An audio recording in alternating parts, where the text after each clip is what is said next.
Competition mathematics by Ranjit Kumar में आप सभी का स्वागत है।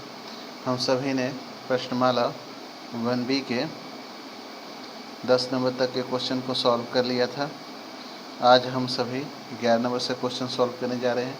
आज हम लोग 11, 12, 13, 14, 15 तक हम लोग क्वेश्चन ये 5 क्वेश्चन बनाने जा रहे हैं। तो पहला नंबर है, भाग के एक प्रश्न में भाजक भागफल का 10 गुना है।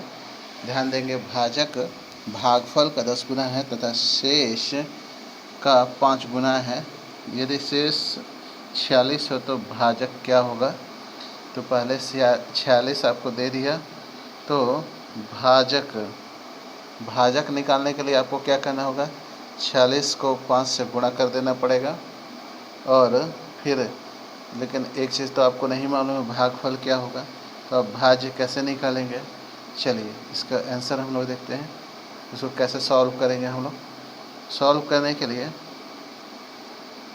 चलिए हम लोग 11 नंबर क्वेश्चन का आंसर देखते हैं। 11 नंबर क्वेश्चन आपके सामने है। उसका आंसर भाजक बराबर, देखिए मैं बड़ा कर दे रहा हूँ, आपको स्क्रीन पे दिखाई भी देगा। भाजक बराबर 5 गुणे शेषफल, यानी 5 को 46 से गुणा किया तो आपका गया 230। लेकिन हमें नहीं मालूम है, तो क्या नहीं मालूम है? हमें भागफल नहीं मालूम है। ठीक है, तो भाजक बटा 10, तो भाजक तो आपका आ गया, तो इसमें से 10 को भाग दिए तो 23 आ गया। अब 23 जब आ गया तो अब हम लोग भाज्य निकालेंगे। तो भाज्य बराबर होता है भाजक गुणे भागफल और प्लस शेष। तो 230 को 23 से गुणा करेंगे और 46 जोड़ देंगे इसमें, तो आ गया 5290 और प्लस 46 आपके 5336 आ जाएगा। इस तरह से आपका 11 नंबर का आंसर हो गया 5336। ठीक है, ध्यान रहेगा आपको किससे से बना। ठीक है, इस क्वेश्चन को मैं रिपीट कर दे रहा हूँ। 11 नंबर क्वेश्चन फिर आप सुनिए ध्यान से। भाग के एक प्रश्न में भाजक भागफल का 10 गुना है तथा शेष का 5 गुना है, और यदि शेषफल 46 है तो भाजक ज्ञात करना है। तो सबसे पहले हम लोग निकालेंगे आपका क्या? शेषफल। शेषफल से हम लोग निकालेंगे क्या? तो आपके भाजक निकालेंगे। भाजक निकालेंगे 46 गुणे 5 करके निकल जाएगा। फिर भागफल हम लोग निकालेंगे, तो भागफल निकालने के लिए 10 उससे भाग देंगे। फिर आपका भाज्य निकालने के लिए भाज्य बराबर भाजक गुणे भागफल प्लस शेष कर देंगे, आपका भाज्य निकल जाएगा। ठीक है, चलिए अब 12 नंबर क्वेश्चन पे आते हैं। 4 प्राकृत संख्या में से 3 को क्रमगत जोड़ने पर जोड़ क्रमशः 180, 197, 208 और 222 प्राप्त होते हैं। संख्याएं ज्ञात करें। तो 3 क्रमगत संख्या लेकर के जोड़ने पर योग क्रमशः 4 प्राकृत संख्या में से 3-3 करके जोड़ रहे हैं। ठीक है, कोई भी प्राकृत संख्या हो सकती है, और इनको 3-3 करके जोड़ते हैं तो 180, 197, 208 और 222 प्राप्त होते हैं। तो संख्याएं प्राप्त करनी है। इसका आंसर हम लोग देखते हैं। चलिए आंसर हम लोग के सामने है। यह आंसर आपका 12 नंबर क्वेश्चन। तो मान लेते हैं हम लोग प्राकृत संख्या A, B, C और D है।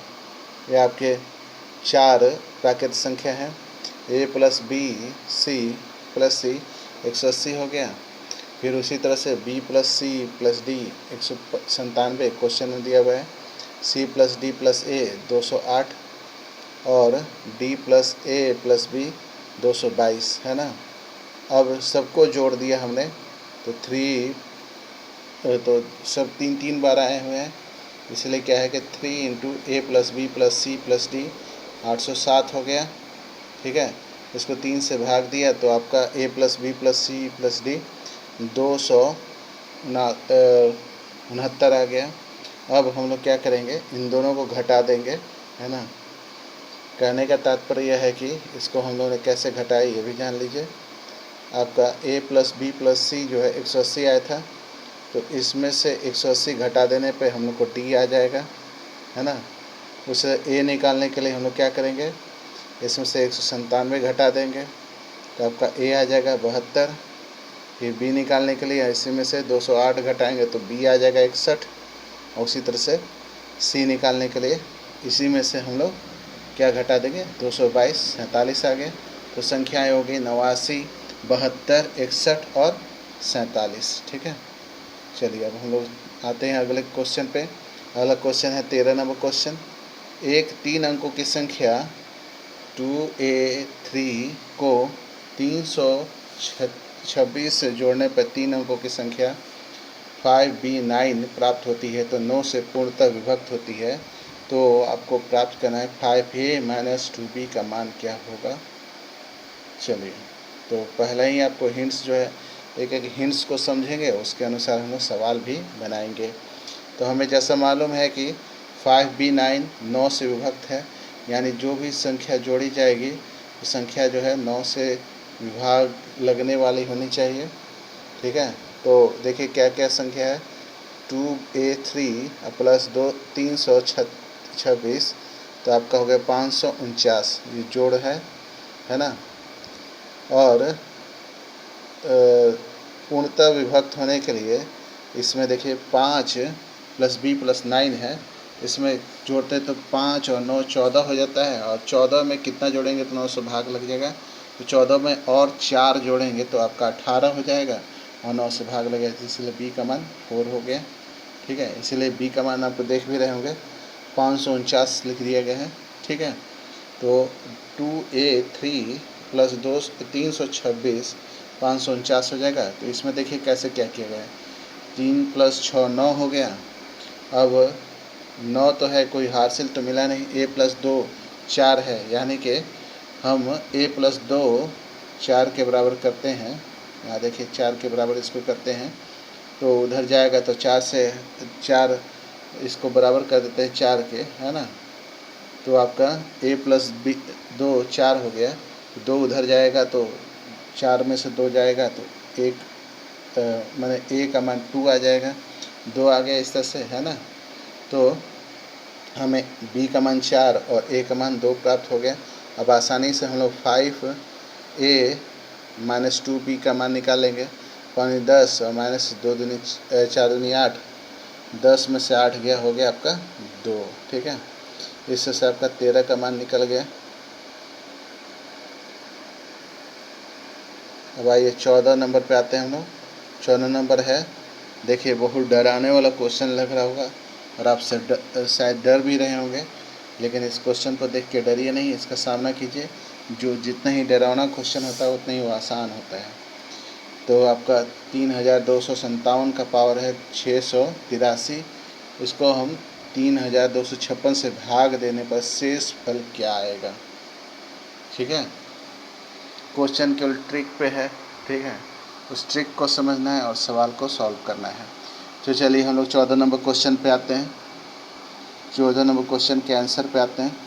14 नंबर क्वेश्चन के आंसर में हम जानते हैं कि x⁴n, ध्यान दीजिएगा, -1 जो होगा वो हमेशा आपको a² - b² का फॉर्मूला ध्यान होगा, तो आपको याद होगा x प्लस मैंने a + b और मल्टीप्लाई a - b होता है a² - b² में। तो आपका x⁴n -1 जो है x -1 से पूर्णतः विभक्त होगा। तो यहाँ पे संख्या है क्या है, 3257 - 1, तो ये 3257 - 1 से विभक्त होगा, जो कि आपका दिया हुआ भी है 3256 दिया हुआ है। तो भाग देने पर क्या बचेगा आपको अब मालूम हो ही गया होगा, भाग देने पर 1 बचेगा। ठीक है, क्योंकि 1 अतिरिक्त यहाँ हो रहा है, यही 1 बचेगा शेष। ठीक है, चलिए अब 15 नंबर क्वेश्चन पे आइए। 15 नंबर क्वेश्चन है 84,159 के समीप कौन सी संख्या है जो 97 से पूर्णतः विभक्त हो जाएगी। इससे समीप कौन सी संख्या है जो 97 से पूर्णतः विभक्त होगी। चलिए तो हम लोग देखते हैं इसके समीप कौन सी संख्या है जो 97 से भाग लग सकती है ना। चलिए तो इसके लिए क्या करेंगे हम लोग, तो इसको 97 से भाग देंगे, इस संख्या को हम 97 से भाग देंगे, और भाग देने पे जो शेषफल आ गया 60 आ गया। ठीक है, तो अब क्या करेंगे हम लोग, ये आपके 84,159 को 97 से जोड़ कर 60 इसमें से घटा देंगे। तो 97 60 को अलग से हम लोग घटा देंगे पहले, तो आगे 37 और 37 को इससे जोड़ देंगे तो आपका 84,196 आ जाएगा, जो कि आपका आंसर हो जाएगा। इस तरह से हम लोगों ने अभ्यास 1B के 11 से लेकर के 15 नंबर क्वेश्चन तक किया। अब आगामी वीडियो में हम लोग करने वाले हैं 16 से लेकर के 25 तक, जो कि इसका लास्ट क्वेश्चन होगा। इसके बाद हम लोग अतिरिक्त प्रश्न करेंगे। अतिरिक्त प्रश्नों की संख्या 10 है और उसका यह चैप्टर समाप्त हो जाएगा। और आने वाले समय में हो सकता है मैं कुछ आपको क्वेश्चन भी दूं, है ना। आपके अगर आप चाहते हैं इस तरह से आपको क्वेश्चन कोई मिले, तो इसके लिए आपको कमेंट बॉक्स में अपनी राय भेजनी होगी कि आप संख्या पद्धति के कोई सेट क्वेश्चन बनाना चाहते हैं, तो मैं आपको लिंक के थ्रू इसको भेज दूंगा। आज की वीडियो में इतना ही। इस वीडियो को लाइक करें, शेयर करें, सब्सक्राइब करें। Thank you. Have a nice day.